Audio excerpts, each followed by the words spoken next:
আসসালামু আলাইকুম রহমতুল্লাহ বারকাত। বন্ধুরা, আজকের ভিডিও খাস ভিডিও। এই ভিডিওর ভিত্তিতে আপনি নিজে বুঝতে পারবেন কোন জন্তু জানোয়ার হালাল আর কোন জন্তু জানোয়ার হারাম। কারণ কোরআন এবং হাদিসের মধ্যে আল্লাহ এবং রসুল এমন কিছু কায়দা বলে দিয়েছেন, সেই কায়দাটা আপনি যখন জানতে পারবেন তখন আপনি নিজে বুঝতে পারবেন কোন জন্তু জানোয়ার হালাল আর কোনটা হারাম। কারণ আল্লাহ এবং রসুল কোরআনের মধ্যে হাদিসের মধ্যে কোথাও প্রতিটা জন্তু জানোয়ারের নাম নিয়ে নিয়ে বলেননি যে এটা হারাম এটা হারাম, বলেন না, বরং কিছু কায়দা বলে দিয়েছেন। সে কায়দা ফিট করুন প্রতিটা জন্তু জানোয়ারের উপর, তখন আপনি নিজে বুঝতে পারবেন কোনটা হালাল কোনটা হারাম। 1 নম্বর। 2 নম্বর কথা হচ্ছে, আর আল্লাহ এবং তার রসুল স্পষ্ট করে কিছু জন্তু জানোয়ারের নাম নিয়ে বলেছেন এগুলো হালাল এগুলো হারাম। ঠিক আছে বন্ধুরা, তো এই জন্য এই ভিডিওটা সবাইকে জানা দরকার, যাতে আমরা বুঝতে পারি কোনটা হালাল কোনটা হারাম। এই ভিত্তিতে আমরা কারণ অনেক মানুষ পৃথিবীতে সফর করে, বিভিন্ন দেশে সফর করে, এমন কান্ট্রিতে যায়, এমন দেশে যায় যেখানে মানুষ এরকম হারাম জিনিস খায়। তো আমরা যদি এই সমস্ত জানতে পারি তাহলে আমরা এতে বাঁচতে পারবো। কারণ হারাম খেলে মানুষের আমল সমস্ত ধ্বংস বরবাদ হয়ে যায়। ঠিক আছে বন্ধুরা, হারাম খাওয়া যাবে, হারাম থেকে বেঁচে থাকতে হবে। তো চলুন আমরা এখানে জেনে নেই। কারণ আমাকে এক ভাই বলছেন যে দেখুন কোন জন্তু হারাম আর কোনটা হারাম এই সম্পর্কে কোরআন এবং হাদিসের মধ্যে আল্লাহ এবং তার রসুল স্পষ্ট করে নাম নিয়ে বলেননি যে এটা হালাল এটা হারাম। তাহলে আমরা কি করে জানবো, কিসের ভিত্তিতে জানতে পারবো কোনটা হালাল কোনটা হারাম? তাই যদি এরকম কোনো কায়দা থাকে কোরআন হাদিসের মধ্যে, তাহলে দয়া করে সেটা এখানে স্পষ্ট করে বলে দিন, যাতে আমরা সেই কায়দা জেনে আমরা নিজেরা বুঝতে পারবো কোন জন্তু হালাল কোনটা হারাম। ঠিক আছে বন্ধুরা, তো এ ভাইয়ের উত্তরে আমি বলবো, ভাই আপনি যে বলছেন কোরআন হাদিসের মধ্যে আল্লাহ এবং তার রসুল স্পষ্ট করে বলে দেয়নি, প্রতিটা জন্তু জানোয়ারের নাম নিয়ে বলে দেয়নি। তো আপনি বলছেন যে কোরআন হাদিসের মধ্যে সব জন্তু জানোয়ারের মানে হালাল হারামের কোনো স্পষ্ট বর্ণনা খুঁজে পাওয়া যায় না। এটা আপনি ভুল বলছেন ভাই, এটা আপনার ভুল। কারণ একটা কথা মনে রাখবেন, যেই জিনিস আল্লাহ তাআলা কোরআনের মধ্যে বলে দিয়েছেন এটা হালাল এটা হারাম, তো সেখানে সেটা তো স্পষ্ট ব্যাপার। আর যদি কোরআনের মধ্যে না থাকে, হাদিসের মধ্যে যদি থাকে, আল্লাহ নবী সাল্লাল্লাহু আলাইহি ওয়াসাল্লাম যদি বলে থাকেন, তাহলে সেটা হারাম হবে। কারণ শরিয়াতের বিধান রচনাকারীর মালিক একমাত্র আল্লাহ এবং তার রসুল। এত আল্লাহ তাআলা কোরআনের মধ্যে বলছে, যে ব্যক্তি রসুল ইসলামকে অনুসরণ করবে সে প্রকৃতপক্ষে আল্লাহকে অনুসরণ করলো। আবার অন্য এক জায়গায় আল্লাহ তাআলা বলছেন যে আমার নবী মুহাম্মদ সাল্লাল্লাহু আলাইহি ওয়াসাল্লাম নিজের পক্ষ থেকে মন গড়া কিছু কথা বলেনি, তিনি যা কিছু বলেন সব ওহী, তিনাকে ওহী করা হয়। এত হাদিসও এক প্রকার ওহী, যেমন কোরআন ওহী হাদিস ওহী। ঠিক আছে বন্ধুরা, এত কোরআনে না থাকলে হাদিসে যদি থাকে আমরা সেটা দুইটা মেনে নিব। এইবার চলুন আপনাদের সামনে আমি কিছু সেই কায়দাগুলো বলে দিব, যে কায়দার ভিত্তিতে বুঝতে পারবেন কোনটা হালাল কোনটা হারাম। ঠিক আছে বন্ধুরা, তো এখানে একটা কায়দা আপনাদেরকে আগে বলে দিই, দিচ্ছি। হাদিসটা হচ্ছে আপনার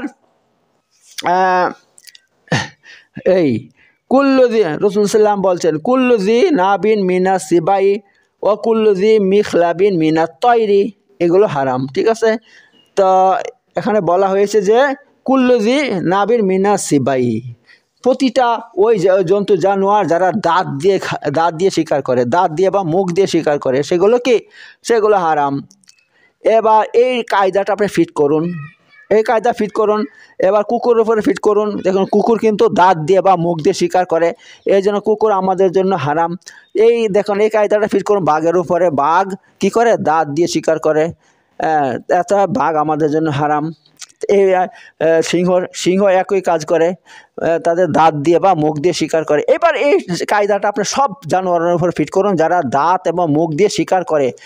এবং কি করে ওরা, আরও অনেক হাদিস আছে, আমি সে বলছি এক এক করে।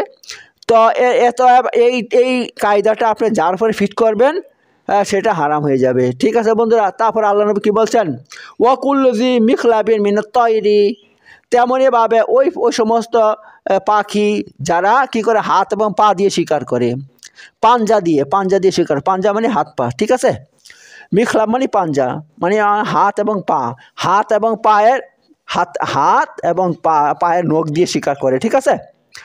তো এবার দেখেন এর মধ্যে কারা কারা পড়ছে, এর মধ্যে পড়ে যাচ্ছে বাজ পাখি, ঈগল পাখি, হ্যাঁ, এরা পড়ে যাচ্ছে, কারণ ওরা হাত পা দিয়ে শিকার করে, এগুলো আমাদের জন্য হারাম।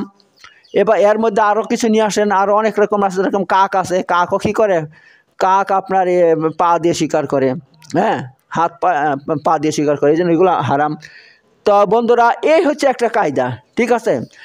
আল্লাহ এবং তার রসুল কিন্তু প্রতিটা জন্তু জানোয়ারের নাম নিয়ে বলেনি, কিন্তু এই কায়দাটা যার পরে ফিট করবেন, যার পরে ফিট হয়ে যাবে, সে আমাদের জন্য কি সেটা হালাল। এইবার চলুন আর কিছু কায়দা আপনাদেরকে বলে দিচ্ছি। সেটা হচ্ছে আল্লাহ নবী সাল্লাল্লাহু আলাইহি ওয়াসাল্লাম বলছেন যে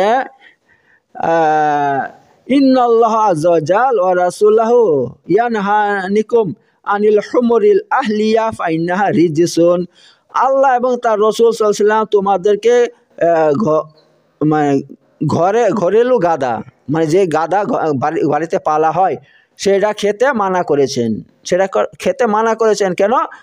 এটা হচ্ছে আপনার নাপাক। আল্লাহ নবী সাল্লাল্লাহু আলাইহি ওয়াসাল্লাম বলছেন ফাইন্নাহা রিজসুন, কেননা এটা হচ্ছে নাপাক।